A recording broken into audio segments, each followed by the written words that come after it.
The sound of chattering echoed from deeper inside the cave, where a small group of goblins who had accidentally wandered in huddled together.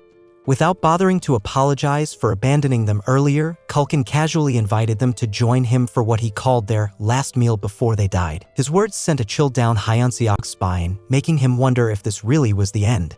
But then another thought struck him: he was still a virgin. The idea of dying a second time without ever experiencing life with his future wife felt unbearable. That realization ignited a fire within him. Right then and there, he swore to survive and make sure everyone got out of this cursed place alive. Meanwhile, inside Commander Hemis's office, Riandrun had just returned from a mission to report his success. As usual, Hemis was lounging in her chair, watching him with a lazy smirk. She first teased him about acting so formal again, then got straight to business, asking if he had completed the task she had given him. The cow-headed orc nodded, confirming that he had successfully captured the saintess of the Holy Empire, just as she had ordered. At that, Hemis shot up from her seat and strode toward him, her eyes gleaming with satisfaction. She praised him for his exceptional work, admitting she hadn't expected him to complete the mission in just 3 weeks. Pleased, she reached out and gently patted his head. Riandrun instantly stiffened, his face burning red before deepening into an intense shade of crimson. Just as she was about to push things further, Hemis, always sharp, sensed an unwelcome presence lurking outside. Narrowing her eyes, she called them out, and a nervous goblin hesitantly stepped inside. Stammering, he explained that something urgent had happened. He reported, his voice shaking, that the cooks had gone out hunting for resources but had run into a disaster. Irritated that her time was being wasted on what sounded like a trivial matter, Hemis demanded to know what was so urgent. That was when the goblin revealed the full story. It involved the Queen of Talas, a deadly encounter, and the brutal deaths of most of the hunting group, with the rest still unaccounted for. Hemis and Riandrun froze, immediately grasping the gravity of the situation. While Hemis hardly cared about anyone beneath her, Riandrun's expression darkened with concern. Without hesitation, he demanded to know what had happened to Hyeonseok. The goblin fumbled for an answer, admitting he wasn't sure if the boy had survived or if he had already become the queen's next meal. Riandrun fell silent, his mind racing as he struggled to suppress the sinking feeling in his chest. Deep inside the cave, Chef Culkin was having the time of his life, watching the goblins devour Tala's eggs as if it were their last grand feast. Hyeonseok, however, couldn't stand the sight. Without warning, he grabbed something heavy and smashed it onto Culkin's head, yelling at him to snap out of it and not give up. Stunned, Culkin turned to glare at him, completely taken aback that the boy had dared to hit him. Before he could demand an explanation, his eyes landed on the large book in Hyeonseok's hands. Looking more serious than ever, Hyeonseok explained that Culkin seemed to have fallen under some kind of wicked spell, and he had no choice but to use his secret weapon to bring him back to his senses. That secret weapon turned out to be an encyclopedia filled with information on demonic beasts, something Hyeonseok had recently purchased, not just to knock some sense into Culkin, but also to learn more about the Talas creatures. Reading aloud, he revealed that Talas were spider-like demonic beasts that lived in large groups, known for their incredibly sturdy legs. The most effective way to kill them was by targeting their heads and torsos, but what stood out most was a key detail: Talas' bodily fluids were extremely flammable, and even their eggs contained a liquid as explosive as a bomb. Holding up a Talas egg, he boldly announced that if they managed to get out alive, they could always return later to enjoy more of this delicacy. But his attempt to motivate them failed. Everyone was already stuffed with Talas eggs, making his offer completely unappealing. Thankfully, Hyeonseok had a backup plan. This time, he promised them unlimited gourmet demonic beast meat as a survival celebration if they escaped. That changed everything. The goblins, who had been unbothered just moments ago, suddenly became eager to live. Out of nowhere, Culkin stepped forward and placed a hand on Hyeonseok's shoulder, his eyes gleaming with the same excitement he had earlier when he first laid eyes on the Talas eggs. Ready to cooperate, Culkin made it clear that if it meant getting to eat whatever the boy would cook later, he was all in. Hyeonseok was shocked by the chef's sudden change in attitude, but there was no time to dwell on it. Once everyone was mentally prepared, he laid out the plan. The first step was simple: run as fast as possible, follow his lead, and under no circumstances stop. With that, Hyeonseok took off, sprinting with determination, the others following close behind. 7 goblins, each a different color, along with Culkin, clutched 2 Talas eggs each as if their lives depended on it. The moment they emerged from their hideout, they were confronted by a swarm of Talases, some fully grown, others smaller offspring. Just as planned, Culkin summoned his fire magic while Hyeonseok ignited one of the eggs and hurled it forward. But instead of aiming at the Talases, he targeted the ground ahead. The egg exploded on impact, creating a fiery blast that immediately drew the creature's attention. As expected, the fully grown Talases abandoned their pursuit and rushed toward the fire, desperately trying to stop it from spreading. Hyeonseok let out a sigh of relief. His plan was working. Using the distraction to their advantage, he spotted an opening and bolted forward, shouting for the others to follow. As they ran, they continued throwing the remaining eggs as makeshift bombs, keeping the creatures occupied. But despite their efforts, many in the group were caught along the way and there was no way to save them. Hyeonseok had no choice but to keep moving, focusing solely on survival. Eventually, they were down to just one egg, and as he ran, his eyes frantically searched for an escape route from the cursed cave. Just when things seemed hopeless, Rachel pointed ahead, directing Hyeonseok toward the exit. Relief surged through him, but before he could celebrate, disaster struck.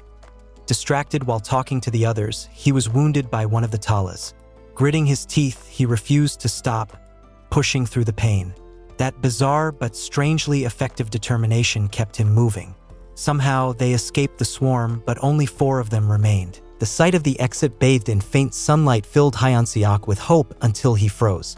The Queen Talas blocked their path, a monstrous presence compared to the others they had faced.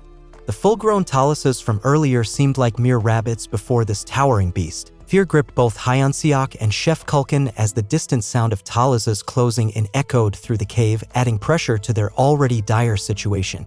Hyeonseok clenched the last remaining egg in his fist, his mind racing for a plan. The queen's furious gaze locked onto him, her focus drawn to the fragile egg he held. Culkin, meanwhile, sank into despair, muttering that their escape attempt had been pointless. But Hyeonseok wasn't about to give up. He had noticed something the queen hadn't attacked yet. It didn't take long for him to realize why. She wasn't moving because of the egg. Seizing the opportunity, Hyeonseok ripped off a sleeve from his clothes, shouting to grab the queen's full attention before turning to Culkin. "Light this up," he ordered, his voice steady and unwavering. Though stunned, Culkin complied, setting the fabric ablaze. Holding the burning cloth close to the egg, Hyeonseok raised it high, staring down the queen as if she could understand his words. "This is the last egg," he declared, his voice ringing through the cave. "Step aside or I'll blow everything to hell, including your precious nest." But the queen didn't budge. She let out a piercing scream, but her stance remained firm. Hyeonseok repeated his threat, emphasizing he wasn't bluffing, but she refused to move. Truthfully, he was bluffing. He knew a single egg couldn't collapse the entire cave, but with no other options, he took the risk. He set the egg alight and hurled it deep into the cavern. What happened next was beyond his expectations. The explosion struck a key pillar, sending cracks splintering through the cave walls like wildfire. The ground trembled violently as if an earthquake had been unleashed. The goblins, sensing the imminent collapse, were the first to panic. Even Hyeonseok, who had been bluffing moments ago, now realized the cave really was about to cave in. Without hesitation, he sprinted toward the exit, shouting for the others to follow. Meanwhile, more Talases arrived, some fleeing for their lives, others still fixated on hunting them down. Out of nowhere, a massive boulder plummeted from above, crushing a Talas that had been right behind Hyeonseok. The instant the creature died, a strange sensation washed over him. He had leveled up. Stunned, he stood frozen, trying to process how he had gained experience without even striking a blow. "Wake up, Hyeonseok. Move." Rachel grabbed his hair, yanking him toward the exit in desperation. But before he could react, another massive rock crashed down, crushing another fully grown Talas. Once again, he leveled up without lifting a finger. As the cave collapse accelerated, shaking its deepest chambers, the chain reaction of falling debris continued to kill more Talases. Hyeonseok's experience points skyrocketed, the notifications in his mind flashing so fast he lost count of how many times he had leveled up. Each death caused by the cave's destruction sent another surge of energy through him, leaving him mesmerized by the sheer absurdity of what was happening. Everything suddenly made sense. Hyeonseok realized he was gaining experience because he had triggered the cave's collapse, making him the indirect cause of the Talas' deaths. Understanding this, he knew he had to escape before he met the same fate as the creatures trapped inside. To increase his chances of survival, he turned to Rachel. "Give me a speed buff," he demanded, and without hesitation, she complied. The surge of energy coursing through him reassured him that he might actually make it out alive, but one major problem remained: the Queen Talas. The cave was seconds away from collapsing entirely, and he needed a way to get past her before it was too late. His only hope was to create a distraction, even for just a moment. That's when he caught sight of Chef Culkin, standing before the queen with an egg in his hands. The goblin chef, who had secretly kept an extra Tala's egg, was now offering it up in exchange for their freedom. But it wasn't a selfish plea to save himself. Culkin was sacrificing both his food and his life to buy Hyeonseok time to escape. Unlike before, when the queen had hesitated at the sight of her egg, this time she showed no mercy. She barely paused before thrusting one of her razor-sharp legs straight through Culkin's body, killing him instantly. Hyeonseok, still running, was shaken by the brutal scene, but there was nothing he could do. Clenching his teeth, he swore to himself that he would make it out alive, for Culkin's sake. With the goblins wiped out and Culkin slain, the queen turned her rage toward the only one left, Hyeonseok, the one truly responsible for the massacre of her offspring. But before she could find him, he spotted a small opening beneath her towering frame. Without hesitation, he sprinted forward, diving under her massive body in a desperate attempt to slip past unnoticed. Just as he thought he had made it, the queen realized what was happening. Instead of using her bulk to crush him like the other Talases, she spat a sticky green web straight from her mouth, aiming directly at him. Hyeonseok barely had time to react before the web wrapped around his hand, yanking him back. His heart sank as he realized he had been caught. Panic surged through him. Was this where his second life ended?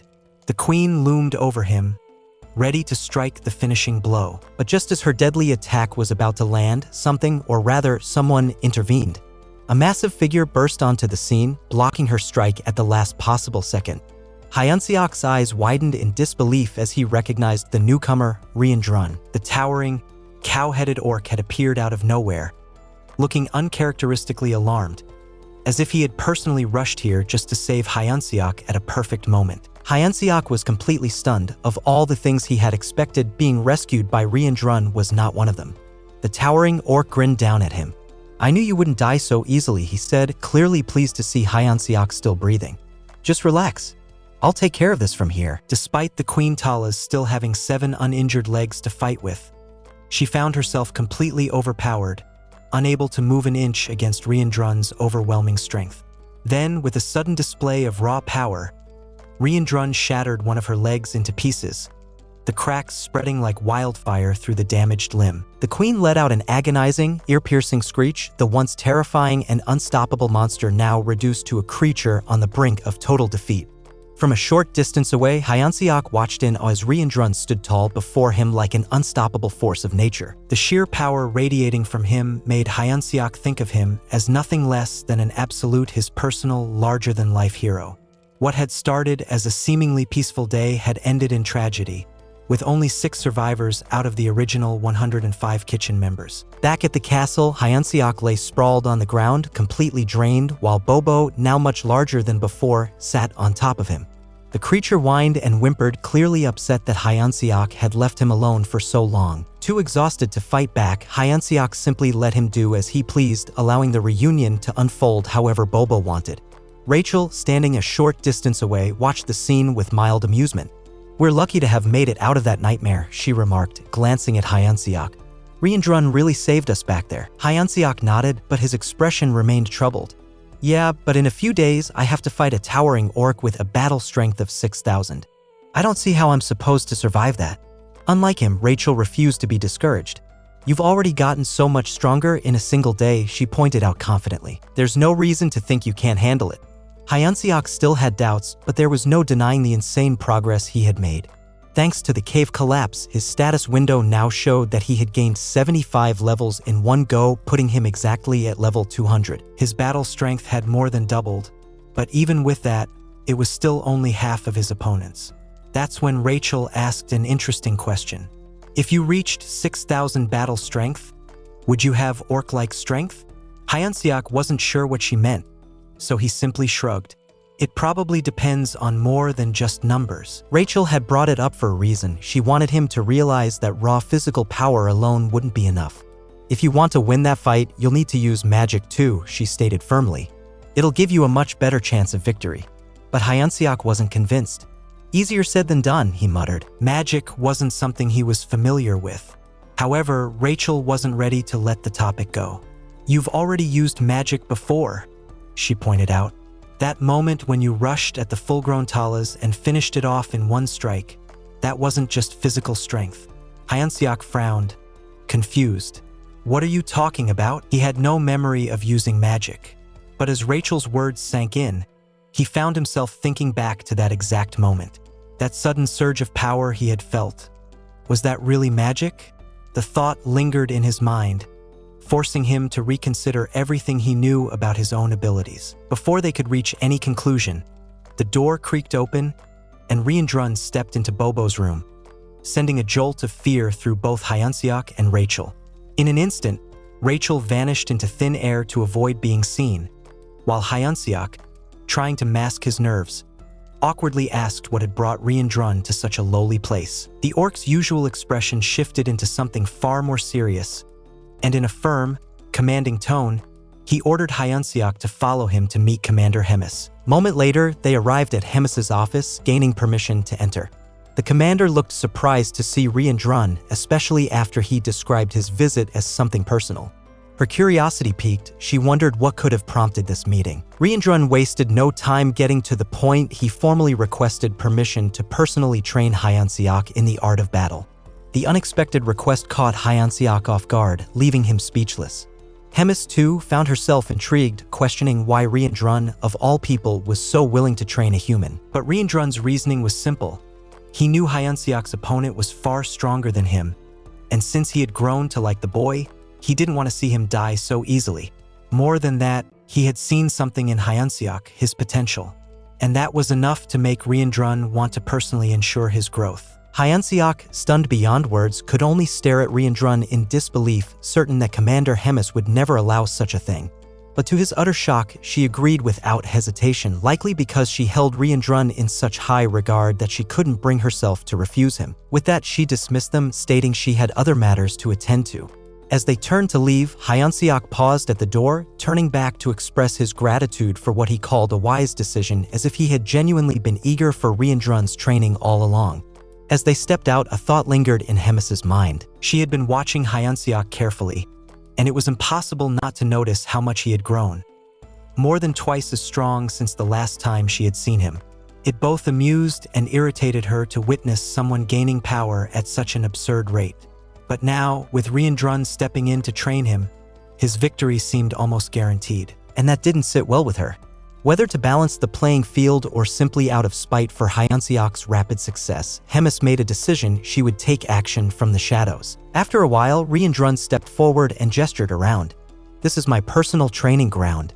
Hyunseok looked around in confusion, wondering if this entire space was really meant for just one commander. Riandrun studied him with a serious expression, noting that while Hyunseok possessed an immense amount of mana, he had no idea how to wield it properly. His strength was growing too rapidly, and without control, it would be meaningless. With the battle only 4 days away, time was too short for gradual progress. There was only one way to push him forward. Without warning, Riandrun clenched his fist and struck with incredible force. Pain is part of growth. Stay alert. Hyunseok was sent flying backward from the sheer impact. Gritting his teeth in frustration, he barely managed to stay on his feet. Are you insane? You said you'd train me, not try to kill me. Riandrun didn't pause. He raised his fist again, his voice sharp. Focus. If you don't block my attacks with mana, you'll die. Hyunseok threw up his hands instinctively. Wait! His words were cut short as he barely managed to shield himself, sliding back and leaving a trail of smoke behind him. Riandrun lifted his leg for another strike, studying him closely. Strange, he thought. Hyunseok doesn't have overwhelming physical strength, yet his reaction speed and perception are on par with a well-trained knight. His resilience is something else entirely. Hyunseok clenched his fist, his expression fierce, as if ready to retaliate. Riandrun felt an instant of hesitation. That wasn't just luck. He has a natural battle instinct. He quickly steadied himself and decided to trust his intuition. Listen, Hyunseok, he said firmly. You made a bet with me. Without mana, you have no chance of defeating Culkin.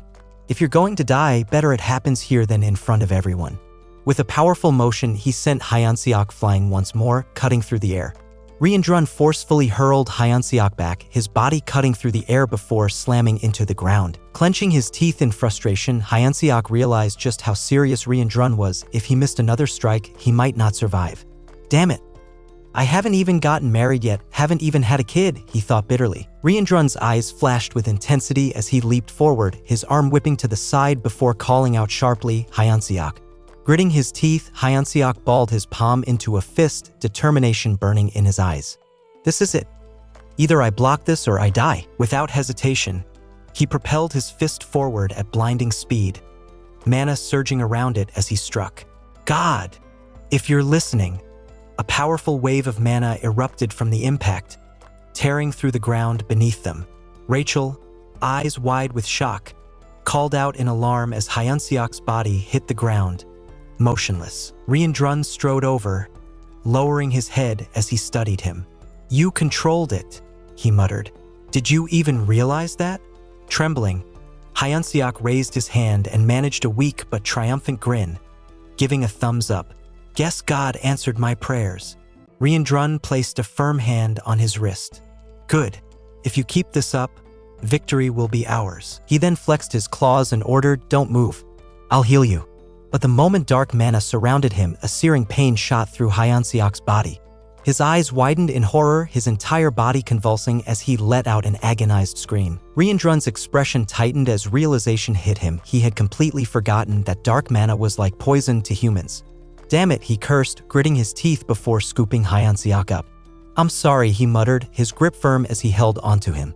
Just hold on a little longer. The world was governed by counterforces. Dark mana countered mana, mana countered divine power, and divine power countered dark mana. Mana belonged to humans, dark mana to demons, and divine power to those devoted to God. The Church of Tussis, with the largest following, waged religious wars and brought all other faiths under its control, forming the divine empire known as Getrin.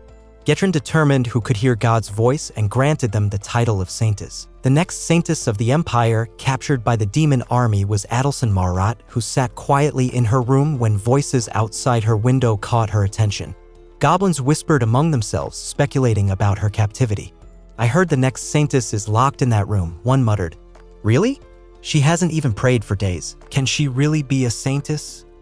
Another questioned. There's no way Sir Riandrun made a mistake, a third one reassured. Listening to them, Adelson thought bitterly, praying, what's the point? This is better than being trapped in that church.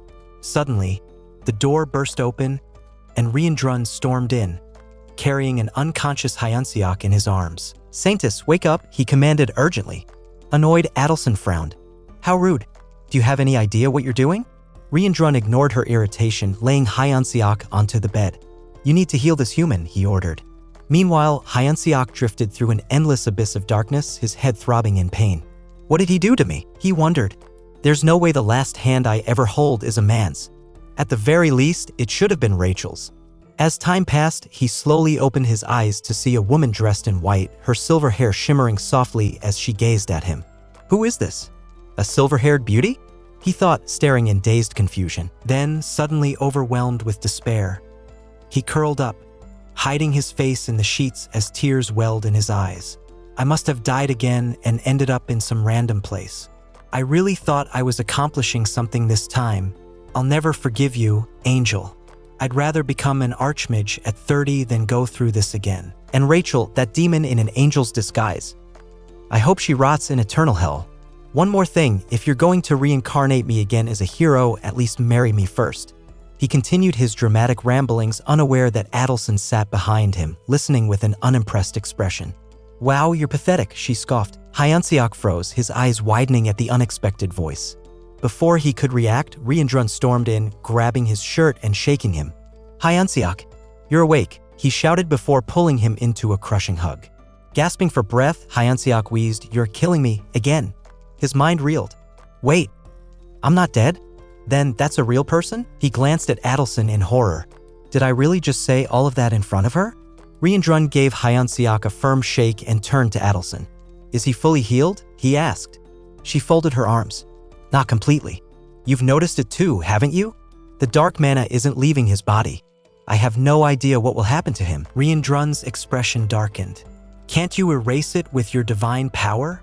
She shook her head. If I try and fail, he'll die. The dark mana will fade on its own over time, so we wait. Riandrun exhaled sharply, then looked at Hyeonseok. I'm sorry for what happened. I'll make it up to you with training and growth. Still shaken, Hyeonseok sighed dramatically. There's no need to treat a lowly being like me with such kindness. Ignoring his theatrics, Riandrun pulled him along, leading him outside toward the training grounds. Watching them leave, Adelson muttered to herself, a human, trained by a demon. Just who is he? Sometime later, Bobo was dragging Hyeonseok by the head after his grueling training session with Riandrun. Completely drained of energy, Hyeonseok groaned, Thanks, Bobo. I heard you destroyed your home and even ate a soldier who came to feed you. Really, I appreciate it. If it weren't for your separation anxiety, I'd probably still be stuck in training. He let out a deep sigh, exhaustion settling in. So much happened today. So much. And there's still dark mana inside me. Isn't that a huge problem? Am I going to die, Rachel? He turned to her, seeking some kind of reassurance, but Rachel remained silent, lost in thought. Frustrated, he called out more forcefully, Rachel! But before he could get an answer, he found out there's something wrong with Rachel. Rachel was sitting in a corner, crying like a 2-year-old girl, complaining to her God about how her hero was once again ruined and corrupted, just when she thought things were finally looking hopeful. It felt like an eternity before Rachel's sobs finally began to fade. She took a shaky breath and, in a trembling voice, started pouring everything out. Every horrible thing that had happened to Hyeonseok, every brush with death, the dark mana twisting inside him, even the fact that he was trapped in this world was all because of her. She whispered to herself, It's because I'm just a demon pretending to be an angel. A total psycho who probably deserves to burn in hell forever. Hyeonseok froze. His mind went blank. Those were the exact words he had thrown at Adelson when he woke up that day. Words he never thought would come back to haunt him like this. And now he had just stepped on the biggest emotional landmine imaginable. His pulse quickened as he desperately searched for something to say. You're not a psycho. You're like, I don't know, the best buff item in this whole world. He forced a laugh, trying to lighten the mood. Rachel's head snapped up, her voice sharp and unsteady. Shut up, I know you don't mean that. Hyeonseok clamped his mouth shut, completely at a loss. He shifted uncomfortably, wondering if this was karma for every dumb decision he had ever made. 3 days later, Hyeonseok was sprawled face down in the dirt, letting out muffled groans that sounded like a kid who had just dropped their ice cream. Training with Riandrun was nothing short of hell on earth. Every muscle in his body screamed, begging for mercy, but the only thing stopping him from fully merging with the ground was Adelson Marat, the ever-irritated saintess. She stood over him, hands glowing as she healed him, her face twisted in clear disgust. To her, he was probably the most pitiful thing she had ever seen. As soon as she was done, Hyeonseok pushed himself up slightly, scratching the back of his head like a guilty kid about to ask for a favor. So, I kinda need something. He hesitated, then blurted it all out in one breath. Can you, pray for me or something so I don't die tomorrow? And, maybe come watch my fight? Please. For a split second, her icy expression cracked. She blinked at him as if trying to decide whether he was genuinely serious or just incredibly stupid. Then, the day of the big fight arrived. The arena was packed with demons of all shapes and sizes, the atmosphere charged with anticipation. The crowd murmured among themselves, the excitement thick in the air as bets flew left and right. Why is a human even trying this? Someone muttered. Is he brave or just completely insane? In the VIP section, Hemis lounged in her seat, her grin almost unsettling in its excitement. So, Riandrun, who do you think is going to win? She asked, her voice laced with amusement. Riandrun barely spared her a glance.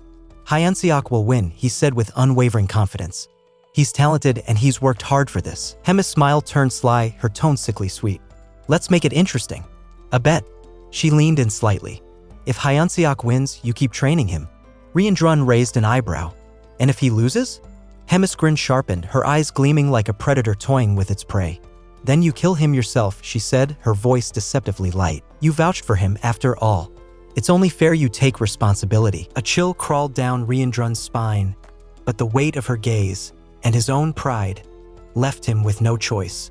He gave a curt nod, though every instinct in him screamed that this was a mistake. Down in the arena, Hyeonseok stood in the ring, forcing himself to stay calm despite the hammering in his chest. He clenched his fists, taking a deep breath to steady himself. "All right," he muttered under his breath, psyching himself up. "I'm stronger now. I leveled up. I've trained with Riandrun. I can do this." He nodded to himself, but the voice in his head snorted in doubt. "Yeah, sure. Hey, what are you zoning out for?" Rachel's sharp voice cut through his thoughts. Hyeonseok's face turned red instantly. The truth? He had been daydreaming about taking the silver-haired saintess out on a date. But there was no way he was about to admit that. The announcer's voice boomed across the arena. Entering the ring, Hyeonseok's opponent, the bringer of destruction, the commander's trusted lieutenant, Kirkin. The crowd erupted as Kirkin stepped into the arena, his towering form casting a shadow so large it made Hyeonseok feel like an insect about to be crushed. The moment Kirkin let out a guttural roar, the ground trembled beneath them. Heart-pounding, Hyeonseok activated his power-measuring glasses, scanning his opponent. The result made his stomach drop. "Combat level 10,573, he whispered, his voice almost lost in the noise. Rachel's eyes widened. "No way. That's impossible." Even Riandrun, who rarely showed emotion, looked genuinely concerned. Something about this wasn't right. Without even knowing Kirkin's exact power level, he could sense it. This was far beyond normal. Wiping the sweat from his forehead, Hyeonseok clenched his fists and exhaled sharply. "Why is nothing ever easy?" he muttered, but deep inside, despite the fear pressing down on him, a tiny ember of determination burned. The fight began with Hyeonseok charging straight at Kirkin, looking like a man with something to prove, or maybe just someone who had no idea what he was doing. The massive beast, wielding a club the size of a carriage, spotted him easily and swung with terrifying force. Hyeonseok barely managed to duck, feeling the wind from the strike rush past his head. Seizing the opportunity, he threw a punch into Kirkin's ribs, gritted his teeth, and followed up with another, putting everything he had into it. There was no way that wouldn't do some damage. But Kirkin remained standing, completely unfazed, as if Hyeonseok had merely brushed against him. Panic crept in. Before he could even react, the monster's club came crashing down, slamming into his side with the force of a freight train.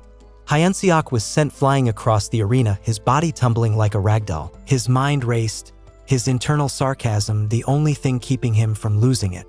How is this guy still moving like I didn't just try to shatter his ribs? Then, like a switch flipping in his head, he recalled something Riandrun had said during training. It's not about strength. It's about the intent to kill. Without that, punches are just soft love taps. At the time, Hyeonseok had brushed it off, but now, facing Kirkin's murderous glare, the words finally clicked. This wasn't a mere fight, it was life or death. Kirkin wasn't some sparring partner, he was the executioner. As the beast charged again, swinging his club like he intended to level the entire arena, Hyeonseok made a choice. He didn't dodge. He didn't run. Instead, he sprinted straight toward him. His heart pounded, adrenaline surging through his veins. "If I'm going down, I'm taking him with me. Take this," he roared, throwing a punch with every ounce of strength in his body. But this time, something had changed. His intent to kill was real. The moment his fist connected, the impact was deafening. A shockwave rippled through the air, dust exploded across the arena, and silence fell over the crowd as they craned their necks to see what had happened. Hyeonseok had just pulled off Riandrun's signature move. First form. Instant obliteration. When the dust finally settled, Kirkin remained standing, but now with a gaping hole in his chest, large enough to fit a boulder. He swayed unsteadily before crashing to the ground with an earth-shaking thud. The arena was dead silent for a breathless moment. Then, all at once, the crowd erupted, their deafening cheers shaking the very air. Hyeonseok, still trying to process what had happened, barely registered the announcer's voice declaring, "The winner is Hyeonseok, the human." He lifted his trembling fist in the air, his body still buzzing with adrenaline. His mind, however, was elsewhere. Riandrun's combat style is insane, he thought between gasps for breath. And also, I'm never doing this again. Meanwhile, Rachel was cheering louder than anyone, practically glowing with pride as she congratulated him on his victory. But Hyeonseok's moment of triumph was short-lived. His breath caught in his throat as Kirkin's lifeless body suddenly twitched. A shudder ran through him as he froze, his voice barely escaping. What? The monster's massive form, which should have been nothing more than a corpse, was moving, no, rising. It was as if something unseen was forcing his body upright. The gasps from the crowd echoed across the arena and the announcer's voice cracked with disbelief. Is this some kind of miracle? Hyunseok's eyes widened in horror. His hands trembling at his sides. With that massive hole in Kirkin's chest and no heart left, it was impossible for him to still be alive. And yet, he was moving. Panic gripped Hyunseok's mind, his thoughts colliding in a frantic mess. Hemis, she must have done something unnatural. Riandrun had come to the same conclusion, his lips pressing into a thin line as he muttered, of course. This reeks of Hemis' dark magic. His fists clenched as the realization hit him. She had poured her dark mana into Kirkin's corpse, cursing him with the undying curse. Meanwhile, Hemis wasn't even paying attention to Kirkin anymore. Her sharp eyes were locked onto Hyunseok, amusement flickering in them as a faint smirk tugged at her lips. How did he master such a complex combat art in such a short time? She tilted her head, her voice barely above a whisper. Remarkable. Truly remarkable. Back in the arena, Hyunseok stumbled back, his mind racing. Is he alive? How? His voice wavered, still trying to grasp what he was witnessing. Rachel, however, had an answer. Kirkin's body is only moving because of a curse. Its effect should fade soon. But before she could finish explaining, Kirkin launched himself forward, just as relentless and monstrous as before. Hyunseok braced himself, expecting the same attack pattern as last time. If that was the case, he could handle it. But before he could even react, Kirkin was suddenly in front of him, his massive hand wrapping around Hyunseok's neck. This time, he was much faster, unnaturally fast. Before Hyunseok could even process what was happening, Kirkin's fists came crashing into his face, delivering one brutal punch after another. At first, he struggled to defend himself, barely managing to block a few hits. But as the relentless onslaught continued, he forced himself to focus. Gritting his teeth, he twisted his body and locked his legs around Kirkin's arm, using a technique that belonged in an MMA ring rather than an arena filled with demons. He executed the move flawlessly, twisting with precision, intending to snap the monster's arm and render it useless. For a moment, he was sure he had succeeded, but then he caught a glimpse of Kirkin's eyes. And that's when he knew he had made a grave mistake. The beast wasn't even phased. Before he could adjust, Kirkin's grip tightened, and in one swift motion, he hurled Hyunseok across the arena like he weighed nothing. The sheer force of the throw sent him hurtling through the air faster than sound, his body colliding with the stone wall in an earth-shattering impact. Pain exploded through every nerve, the shockwave shaking the entire arena. For a split second, it felt as though every bone in his body had been reduced to dust, just like the moment Kirkin had sent him to the afterlife. His vision swam, the deafening roar of the crowd muffled against the ringing in his ears. Then, through the haze, a faint voice broke through, soft yet unwavering. Stand up and fight. The words, though barely above a whisper, pierced through the pain. Hyunseok's breath hitched. He turned his head, his blurred vision struggling to focus on the source.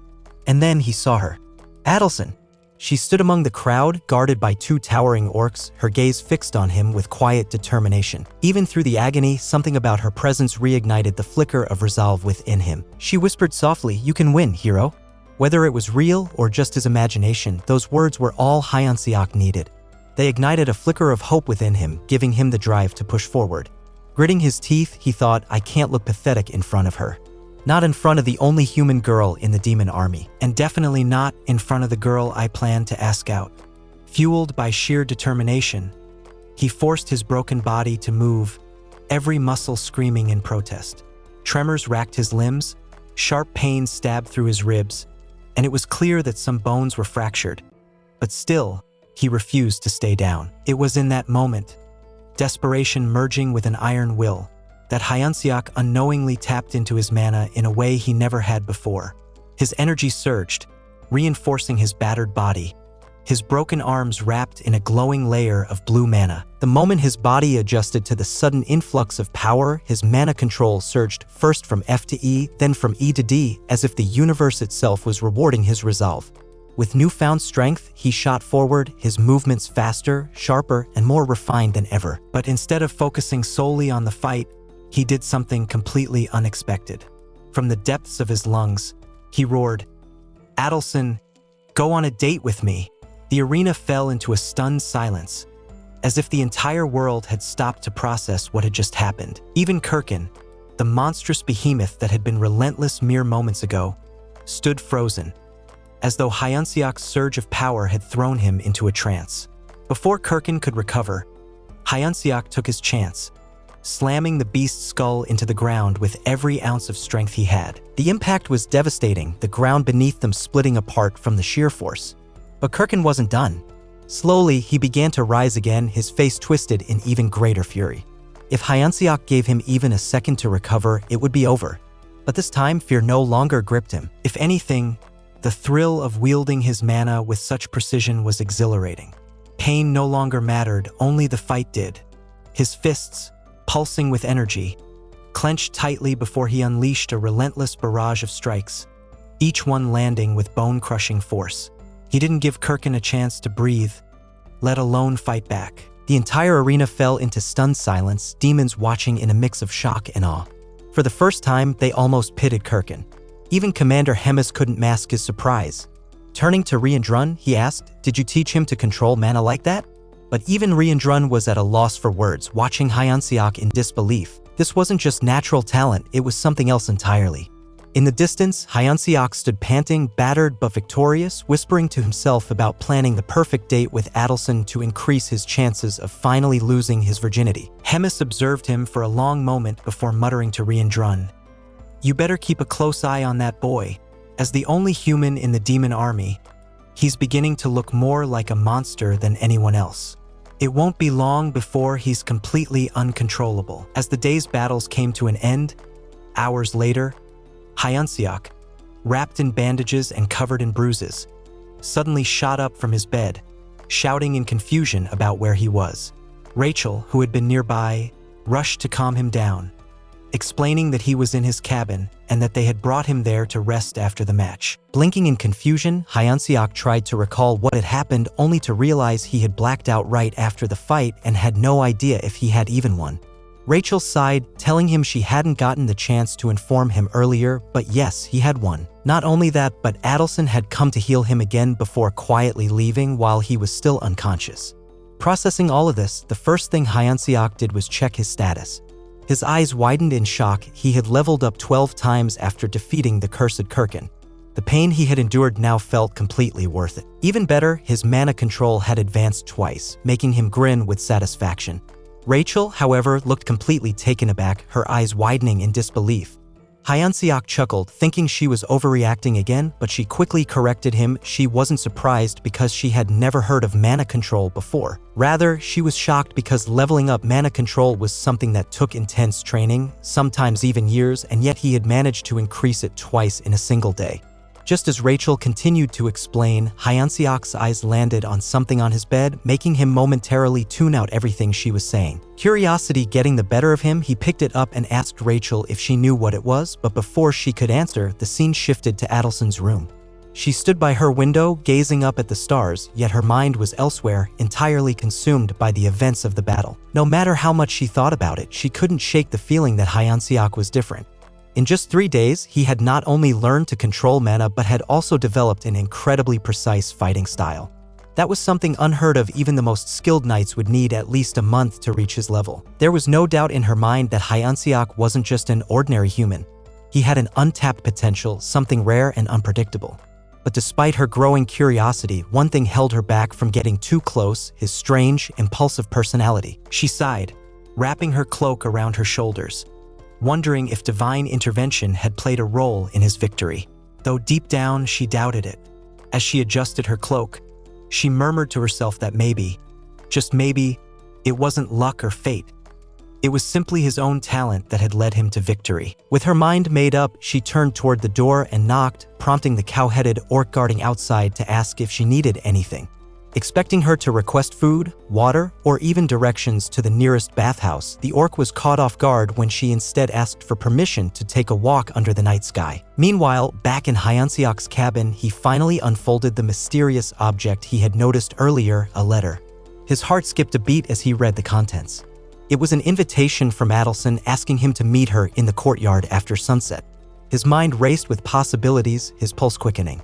Could it be? Was he actually being asked out on a date by the saintess? A few minutes later, under the glow of the full moon, Hyunseok arrived at the courtyard, visibly nervous. Having never dated a girl in his life, he had no clue how to act when the saintess appeared, and that only made his nerves worse. Meanwhile, Rachel, who wasn't at all pleased about his interest in another girl, was determined to drag him back to his cabin. Just as Hyunseok tried to reason with her, the sound of approaching footsteps sent him into a panic. Acting on impulse, he grabbed Rachel and attempted to hide her. But his plan immediately fell apart when he saw that Adelson wasn't alone. Two towering, cow-headed orcs flanked her, making Hyunseok's stomach drop. This was the last thing he wanted to deal with right now. Awkwardly, he blurted out, demanding to know why she hadn't come alone and why she was being followed by two massive, ugly demons.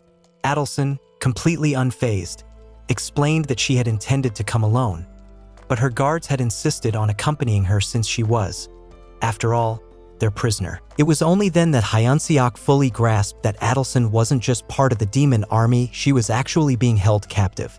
But instead of focusing on that rather important fact, his mind stubbornly fixated on something much more trivial. At 29 years old, he had once again lost his chance to finally become a grown man. That thought gnawed at him far more than it should have. Sensing how flustered he was, Adelson suggested they take a walk, hoping it would help him relax. He eagerly agreed, and the two began strolling through the courtyard, with the two orc guards trailing close behind. Adelson remained perfectly composed, but Hyunseok was a mess. Simply walking next to a girl was overwhelming enough for him, and the presence of the intimidating orcs only made it worse.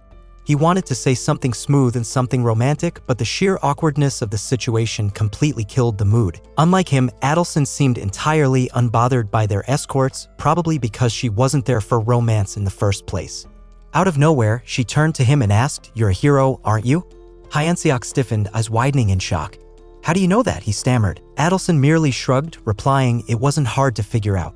Your growth has been unbelievable, and besides, black-haired guys in this world tend to end up as heroes." Noticing his curiosity, she smiled slightly and added, "Go ahead, ask me anything you want to know about me." Hyunseok's shock instantly morphed into sheer joy, as if he had been waiting for this exact moment since the beginning, but just as quickly, excitement gave way to nervousness. Face flushing, he hesitated before finally blurting out his first question. "What do you think about me?"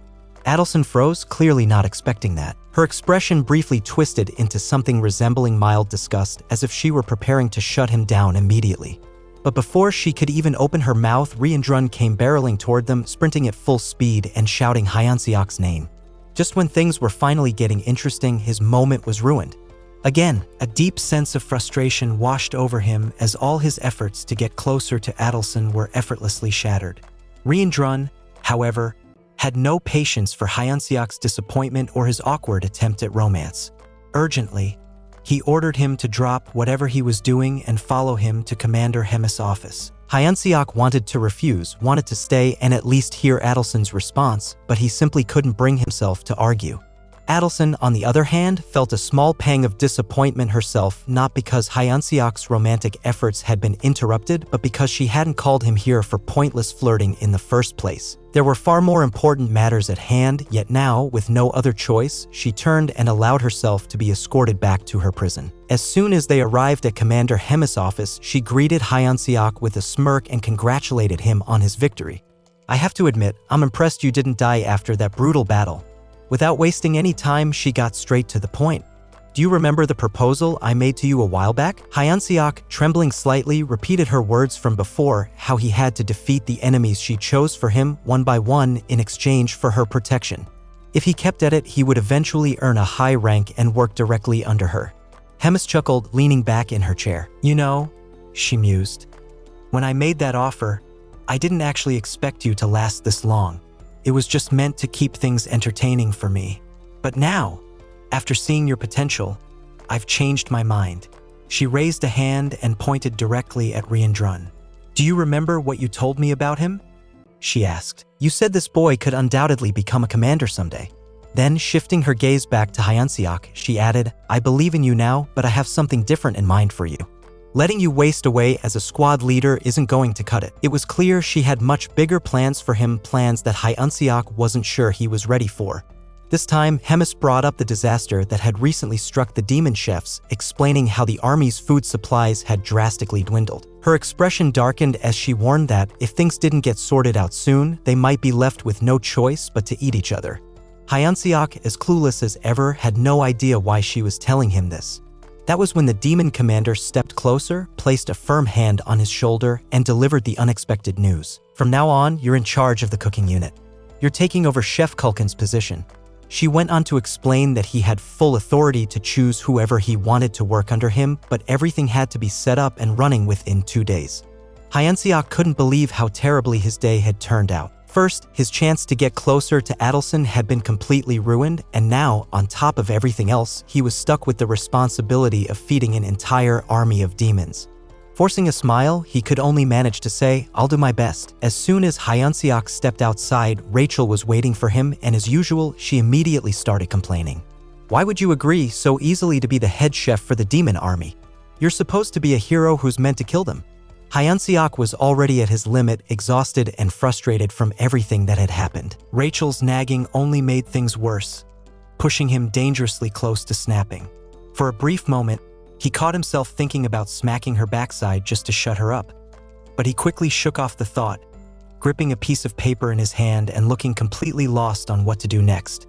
Then, out of nowhere, an idea struck him. Without hesitation, he put on his special glasses and began searching for new members for the hunting and kitchen team. It didn't take long before he spotted someone crouched down, busy with something on the ground, his eyes faintly glowing. Curious, Hyeonseok called out to him. When the figure turned, it turned out to be a goblin, but an ugly one. The goblin, clearly unaware of Hyeonseok's new position, sneered and scoffed. "What's wrong with you, slave? Have you lost your mind, thinking you can talk to a demon like that?" Hyeonseok froze, letting the goblin's words sink in, or at least, he pretended to. Deep down, he wasn't about to let this slide.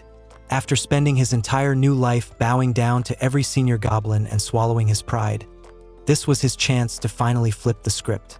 Without a word, he marched straight up to the goblin and, with all his strength, kicked him square in the face. "From now on, you'll address me as the unit commander. Got it?" After strutting around with newfound authority, he ordered the goblin to gather all the remaining chefs and soldiers from the cooking unit. The golem reluctantly obeyed and rounded up the remaining soldiers. The first thing Hyeonseok did was scan their power levels using his trusty glasses. To his disappointment, the average was barely around 2,000, with the strongest among them barely reaching 3,500.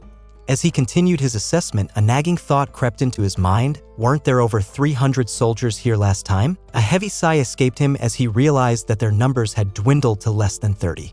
The situation was worse than he had expected, and he couldn't help but wonder how he was supposed to hunt and cook with such a pitiful team. But there was no time to dwell on it. If he failed, he had no doubt Hemis would turn him into dinner instead. Shaking off his frustration, he asked if any of the goblins knew the name of a strong goblin commander who could assist them. However, most of them either didn't understand his new position or simply refused to take him seriously. Some even started mocking him, calling him Machine Barbecue, and questioning why he thought he had the right to give them orders. Among the unruly crowd, one particularly obnoxious, brain-damaged goblin took it upon himself to yell at the top of his lungs, declaring that, in his opinion, Hyeonseok was nothing more than a tasty human snack. He didn't even get the chance to finish his sentence before Hyeonseok launched himself at him like a missile, slamming into the loudmouthed goblin with full force. The unfortunate goblin was sent flying backward, crashing hard into the wall and collapsing in a dazed heap, completely bewildered by what had just happened. Hyeonseok straightened up and decided it was time to put an end to their nonsense. "I'm the new commander of the cooking unit," he announced, his voice firm. To silence any doubts, he pulled out the official order signed by Commander Hemis, holding it up for everyone to see. The goblins stared, unable to deny the truth now that it was right in front of them.